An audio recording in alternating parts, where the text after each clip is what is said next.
Now we're about to use MoeBot to cut this lawn. I thought I'd use a tape measure here to show you how long the grass is. So we've got some blades of grass sitting at 100 mil or 10 centimeters. And remember, we have set our MoeBot there in the background to cut at 4 centimeters.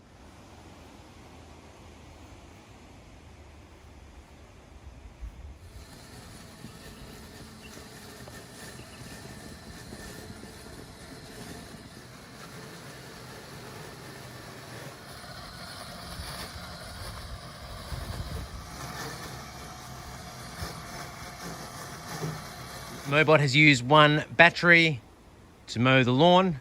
That's approximately around 45 minutes of mowing time. And look at that, fantastic. The lawn has been cut down to a little bit under 4 centimeters, which is pretty close to where we had set it before manually on the MoeBot.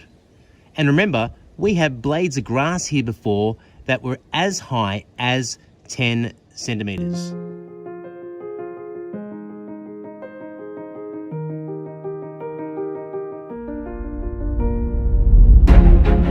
To learn how MoeBot can make your life easier, visit www.moebot.com.au.